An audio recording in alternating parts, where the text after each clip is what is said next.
Let's talk to Charles D'Angelo, who was in here not long ago with a brand new book number 2, correct? Yes. And is that on the New York Times bestseller list yet? It's still selling very well, but the real focus is on just continuing to serve people one-on-one. That's still what I focus on. You do a great job with that, and your first book talked about transformational weight loss and the things that you would work with us, and I do mean us because I was a client of yours too. Mm-hmm. But you kind of lay it all out in the book, and in a way, I kind of feel like it's how a comic feels when they record a comedy special and put it out there. It's like, well, there's all my material. I guess you don't really need me anymore. Wasn't there, weren't you worried at all about giving away secrets? I feel the best when my clients are totally unaware of any type of, shall we say, impact that I'm having. The ultimate outcome is for a person to install in themselves the capacity to get themselves to where they need to be. So if they feel that it's a function of me, I'm really not doing the best to empower that person to get themselves where they deserve to be and ultimately come into touch with their own personal power. So if it's about Charles, the focus is really off. So in terms of diet, exercise, there's only one way to drop body fat, and that is to improve your habits with food, make better choices, and be consistent in regular exercise. So I don't think I'm offering anything different or new there. What I really focus on is what's missing in everything else that's out there, and that is how to, shall we say, disconnect from being spontaneous and embrace a routine of consistency. So doing what we know we ought to do becomes second nature. And how long does it take for that to become second nature? I think it's different for every person, and a lot of it has to do with how long you've been up to what you've been up to. In other words, not to mention the circumstances around your life. Some people are going through incredibly difficult and adverse situations. They're going through divorce. They're going through challenging, uncertain times professionally, and they find themselves using the substance of food or sometimes alcohol or sometimes a combination of both to keep themselves from really coming to terms with what they have to work on. So it's often a convenient excuse from dealing with the more complex or complicated issues in our lives. So in that sense, I'm not really giving anything away. When a person wants to get their lives in order, they have to recognize the responsibility they have. So it's not about blaming yourself, but it's recognizing that if things are going to change, the only way that's going to happen is if you change your choices. If it's always been an escape, I mean, your entire life, it's not like, well, I just started drinking, so I should quit drinking, and there's not the withdrawal period. But if your whole life, the knee-jerk reaction to have is, I'll just eat my feelings or whatever. So what's going to be the catalyst for change if you're 30, 40, 50, and that's the way you've been doing it your whole life? That's a very, very good question. The first thing is identifying what the aims are. So it's true that by disengaging or disconnecting from the substance, you're confronted with the pain and often the regret at all the time that you missed out on by using that, shall we say, drug in place of really being present. So the first thing is acknowledging that, yes, there is going to be some pain in terms of both regret and discipline. But when you start to set some new aims that you're actually working toward, and you begin to take upon yourself the responsibility that comes with being an adult, letting go of this desire we all have to be rather irresponsible with our own care and starting to actually do the things necessary to shape your life in the direction you deserve it to be, life gets really compelling and exciting. So find meaning, in my experience, when you take responsibility for your choices and begin to work towards the things that you think are not only meaningful for your life, but if you have a family, if you have children, if you have a spouse, if you have a partner, it also enhances all of those things along the way.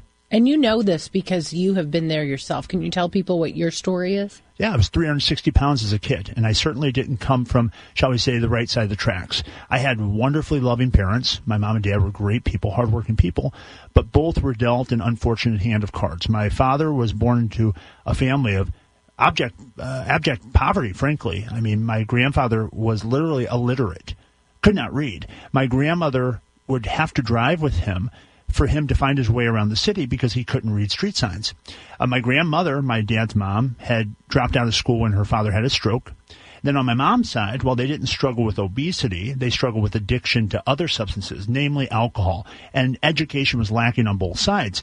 So my mother and father met. They brought me into this world. I have 2 other siblings.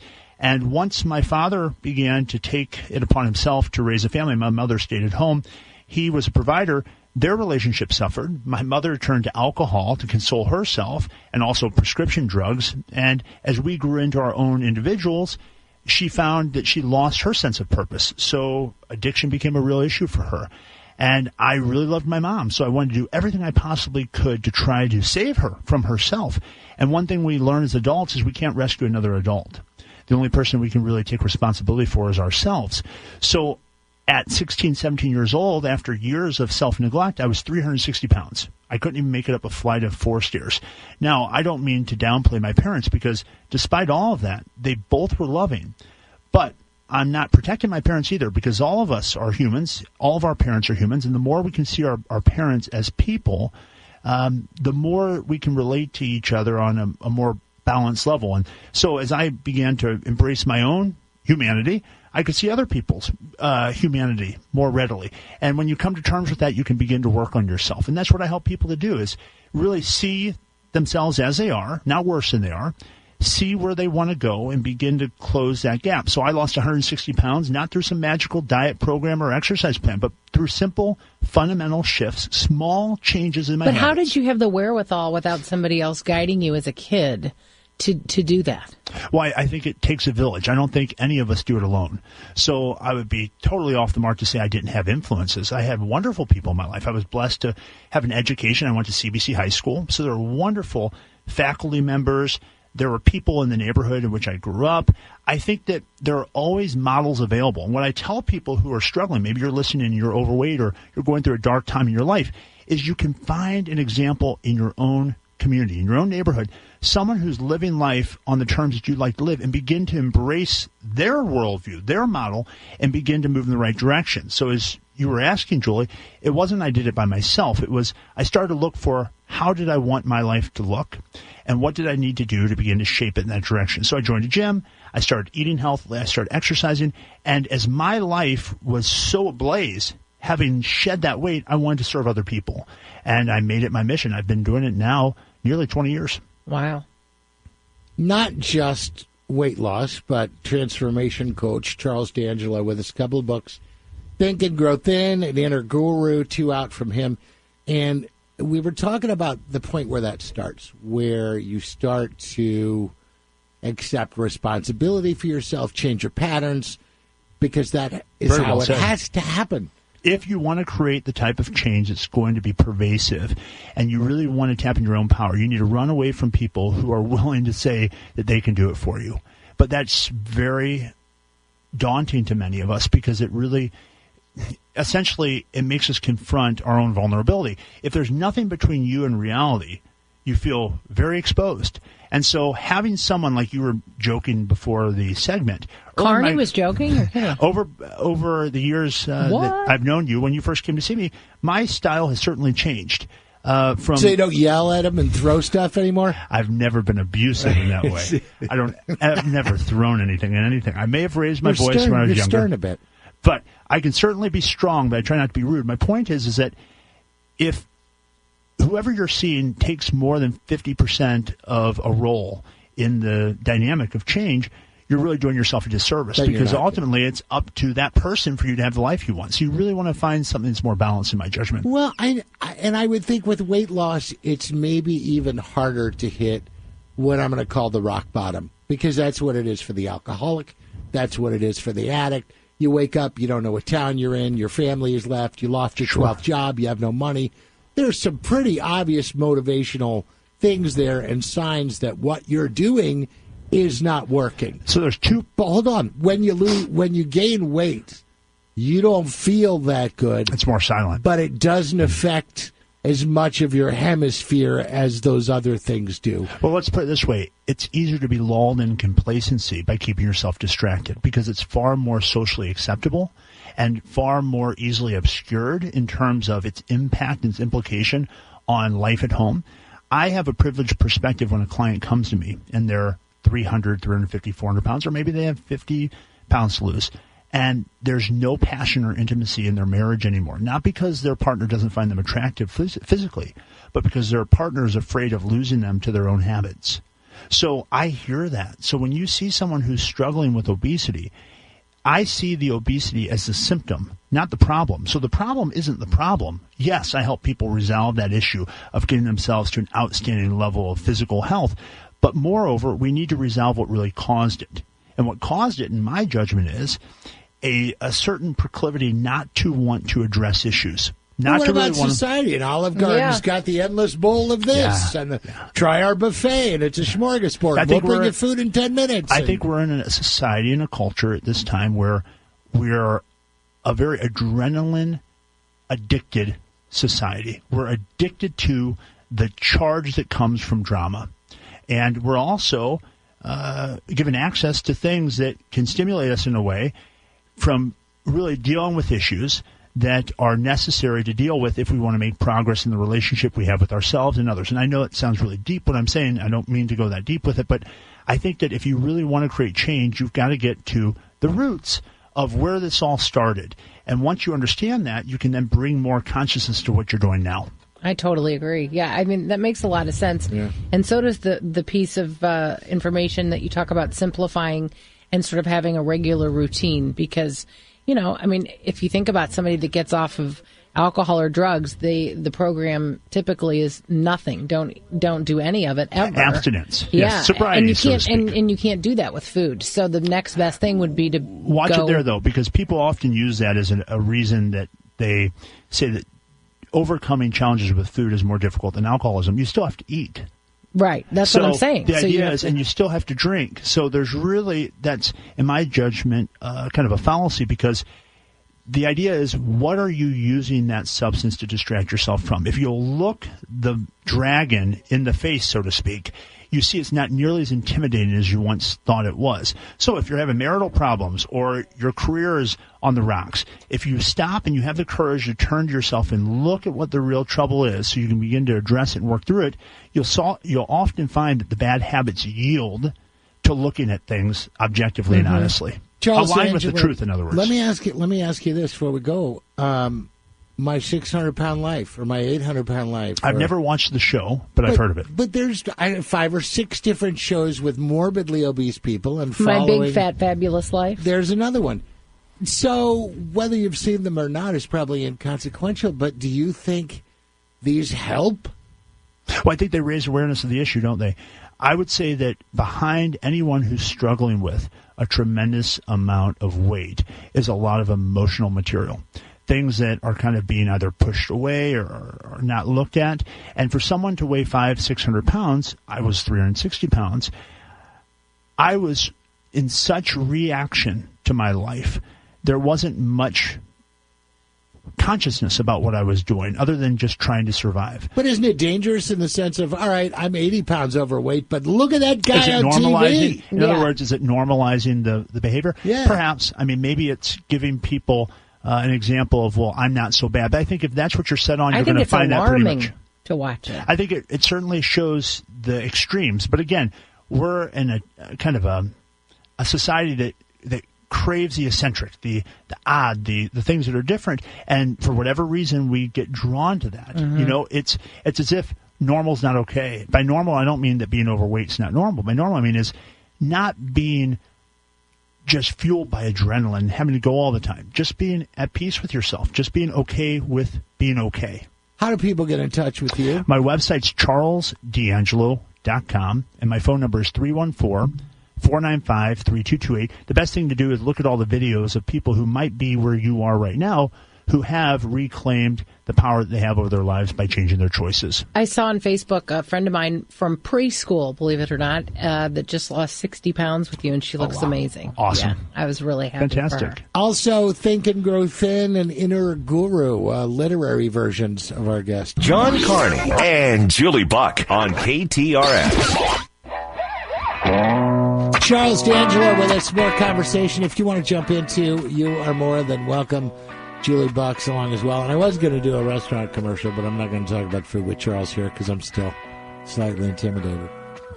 I still don't believe that you were hiding behind a bush when you used to live over around Clifton Park. Ask my wife. I dove into the bushes with my glass of wine. I remember you outside with your grill doing chicken breasts. I remember the smoke sifting up into the air. You invited me and my brother over and offered us a chicken breast. the model of health. Yeah, that's right. You didn't know what was in the oven at the time. That 5-cheese mac and cheese that I was making from the Neely's cookbook. All right, so instead of a restaurant spot, I'll talk about something else. Now, the thing with restaurant commercials, and I talk about it, you can pick up the passion when I talk about ribs or brisket. Now, when I talk about Del Mar Gardens and I talk about retirement communities, I can talk about it with passion in the sense that I've been a friend of the Grossberg family longer than I haven't, and I used to work there when I was in college.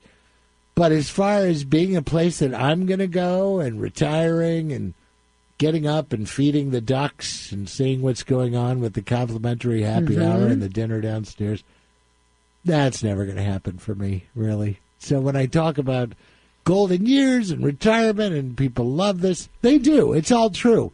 But I don't come at it from the perspective of this is where I'm headed, you should join me. So instead, go and rub it in my face. Tell me how much you're enjoying. How about enjoy it for you? Isn't that what I said, basically? Sort of. Metaphorically. Metaphorically, but you said just rub it in my face. How about just have a good time on me? You did get lots of rest this weekend. I did. Yeah, I did. I don't even know who you are today. I don't either.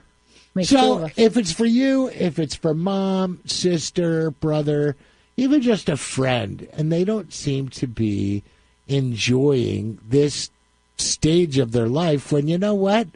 They raised the kids, they paid their taxes, they had their jobs. They've punched the clock, baby. It's time to just enjoy. Let them. Help them. Del Mar Gardens offers wonderful places like the villas, like Garden Villas of O'Fallon, for example. You can read up on that online, delmargardens.com. A terrific place in a bowling alley downstairs in the basement to bribe the nieces, nephews, and grandkids to come visit as well. Just a unique feature from a really unique, I was going to say company, but I'm going to say family because they are and they treat their residents that way too. Online at delmargardens.com. Charles D'Angelo with us. Sorry, ladies, he's spoken for now. I have always been interested in your celebrity connections because I'm that shallow. Okay? And you say I like drama. I know you help people, and that's terrific. But you go to see Charles, and you walk down the hall, and any celebrity you can think of, there's a picture of you and them. Stevie Wonder comes in concert, and you were on stage with Stevie and his brother. There is a video online of Charles D'Angelo talking with Larry King, one of the few Larry King pieces I've seen where Larry wasn't hitting on his guest.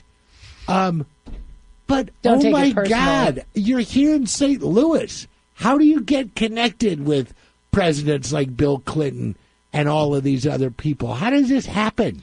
I try not to make it my focus. In other words, I don't really think about the celebrity of whoever it is that I'm assisting or that I'm meeting, but rather how can I use my message, use my story to inspire as many people as possible. And it's taken me very far. My first book, Think and Grow Thin, was endorsed by President Bill Clinton. That came as a series of unusual events that kind of unfolded as I was working with so many people in St. Louis, some of whom were friends with him. He had saw a lot of the progress and a lot of the changes that those clients had made, and there was an event in which I was invited. He's a very, very big advocate of helping eliminate the problem of child obesity that our country is facing. And so we came into contact. We struck up a very strong connection, and he was generous enough to give me that endorsement. And one thing has led to the next. But I always try to keep the focus more on service and less on myself. And I find that when I do that, when I'm really not making it my objective, and I just stay focused on the purpose, not whatever the outcome's going to be, things kind of have a way of handling themselves. So, okay, so let's think about somebody like that. Let's take a celebrity, and those people have trouble probably getting people to just take them at face value and put the celebrity part aside. Well, your family would be able to be familiar with that, right? Well, your dad was Jack, right? Mm-hmm, he was. He was who? He was what? So I would think that would be a refreshing way to look at something like that, because you can just see them as the person that they are and not in the light of being a celebrity. And maybe that way it will help you get down to the nitty gritty and what the issues are. I think that it's absolutely critical if you're going to have any impact. on a real relationship. You can't see the person bigger than they are. And that goes in any relationship. You have to see them as a person. And yes, they might be accomplished. They might have some level of fame or celebrity. But at the end of the day, they're no different than you or I. Right. Other than perhaps what their bank account balance shows. And they have just as many challenges, perhaps even more, because more of anything means more of everything. You probably work out 14 times a day. No, I do. You look like you work out 14 times a day. Well, thank you very much. I do an hour of cardio every day, and 6 out of the 7 days a week I lift weights. 1 hour of cardio, and what is it? Just on the anything? stair mill. I call it Mount Doom. The mill. So that's Yes, like not the Stairmaster where it's you the actual lean one over. that looks like an escalator that Yes. goes round and round. The and really round. hard one. Like, You know, a thing I've noticed recently in the gyms I visited, it's interesting as you go through any industry, you see a lot of changes.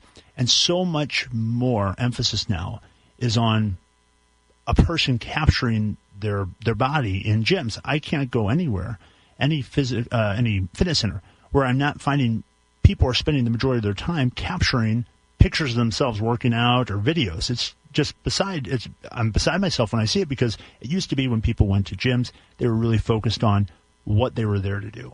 And As now opposed to getting selfies. a lot of that. Yeah. Well, I do that for the paramedics. So when they come, they know exactly what I was doing. And what level. At the time that I collapsed. But I think that you need to keep your mind on, rather than what this is going to mean to my status or whatever else, what's the purpose of all this? And I've come in my years of personal growth to recognize that you want to make investments in yourself that are going to yield the quality of life that you deserve. that makes All sense. this working out, the books, all the clients you have, I don't know where you find the time, and I think some people would be surprised to know this about you also, but you're a rather accomplished pianist. Well, thanks. Also, I don't play nearly as much as I'd like to. I didn't know that. Yeah. Oh, Yeah, wow. I don't play nearly yeah. as much as I'd You're like a to. Renaissance man. So with that, and going back to the celebritydom, have you had a chance to meet Billy Joel or I have. Elton John? Or, Both. I met Elton and Billy. Both. All right, so give me the circumstances. So Elton John I met in Las Vegas when he was performing his... Red piano? It wasn't the red piano. It was... I'm not recall... The $1 Million Piano Show it was called. And so I won't ever forget it. I was brought backstage at the Coliseum where he was performing. And they brought Because me... you bought a backstage pass, or because they knew who you were and what you do I for think a it was living? something I was involved with philanthropically at the Okay. time. I do a lot of philanthropic work, so often either the people that you've seen that I've been with, celebrities that is, either they may be friends of mine, they may be clients, some of them I might have done philanthropic work with, but nonetheless, I was backstage and I'm waiting, and I was like a little boy waiting for his hero, because as a kid, I was bullied, I was made fun of, and I found tremendous comfort in music. I taught myself how to play piano as a boy, and I taught myself by listening to the Goodbye Yellow Brick Road cassette over and over and over again. And I listened to Benny and the Jets until I just had it hammered out. And I built on that foundation of music. And so here, in moments, I'm about to meet the legend, Elton John himself, who, if you don't know, there's going to be a film, a biopic coming out soon about him. Nonetheless, he has a presence about him that precedes him. He's coming down the hall, and we're in the room waiting, and you hear someone like crow, and he's apparently warming his voice up as he's coming down the hallway. And he comes in the room, and this energy precedes him, and he has sunglasses on, but he's very reticent to make eye contact. And he's crowing. That's exactly what Julie does before That's the what I show. do. His voice Up warmed and up. down the hallway. And he has exactly, it was very similar to something like that. And I'm not kidding. It was striking. And he came in and he was just gracious and very attentive to me sharing my story and talking about coming from a humble background. He did too. So I really am always inspired by people who are very authentic. You know, he's went through a lot. He struggled with addiction. He struggled with all sorts of issues. And yet here he is continuing to make a difference and to make an impact using his gifts. Who's on your bucket list? Although I know you'll downplay the importance of meeting him, but other than Elton John, I've been incredibly blessed, and I feel grandiose saying it. I met Paul McCartney. I met Ringo Starr. You ever met McGraw? McGraw-Milhaven. See, I would What? think that's right up Stop there. it right there. But all the musicians, it's interesting because as a kid, I think like many, I was aspiring to be some type of rock star. I loved music. I still love music. But I found that my vocation and what I really found I was gifted at was helping people. And so I I put aside that, and despite it, I've had the privilege of being close to so many people that I had admired as a boy. So that's what I meant by if you get it really associated to purpose and to contribution and to giving and to being as generous as you can with the gifts you have, it seems like there's some grace at work in each of our lives that guide us towards even more than what we had wanted. I know we're about out of time. My wife and I just had an incredible experience in New York City, one that I was really struck by. We went for the New Year's Eve ball drop in Times Square. Is this where you're with Lindsay Lohan? Yeah. How is that an Stop incredible it. experience? She's an absolutely wonderful soul. She's a train wreck. Have you ever met her? Oh, she's been in here? Thank no, you. never. There's my point. Yeah. So until you have an opportunity to spend time with someone, I really am hesitant to. In fact, I don't think any of us should pass judgment at all. I'm a judgment passer. Yeah, I you know kind of me, am too. Charles. But my point was, Lindsay was incredibly gracious, and it all came about simply through happenstance. She was there for her sister. Her sister was performing at a hotel party my wife and I were attending. I noticed as my wife was in the bathroom, ironically, I was waiting outside for her. Lindsay was coming down the hall. Crowing? No, she was coming down the hall, just going to wherever she was going. I stopped and I told her I really admired the love I saw that she had for her sister. I mean, she was totally focused, despite all the attention around her, on her sister and supporting her sister, which I was really struck by. And I also know that she struggled with all sorts of substance issues. And I told her I really am proud of what it seems to me she's done. She's really working hard on herself. And so that was that. We took a quick picture. She walked away. My wife came out and had met her with me. But as Lindsay walked off, a huge group crowded around her. So I said to my wife, she had no one with her to help her get through. And I said, maybe I should offer to help get her out of this crowd. And she said, I'm sure she'll be fine. Well, more and more people started to come. So I went over to her. And her mother, Dina, had just come on the scene then. And I said, would you like Straight from the Big Brother set. And I said, would you like me to help you get through the crowd? And she said, would you? And so we did. Well, Lindsay was so generous, she invited my wife and me to spend the rest of the evening with her and her family. And we were on the main stage in Times Square for the ball drop. It was absolutely epic. And it all was just through a simple act of being attentive to someone who could use a helping hand. Yeah. So I think that if I wasn't thinking about, oh my gosh, what can Lindsay Lohan do for me? I just saw someone that could use a hand, and right. I offered it. And I think when you stay focused on that part of yourself, on the loving, kind part of yourself, all sorts of magical things happen. But again, when we get caught up in drama, it really makes that thing evade us.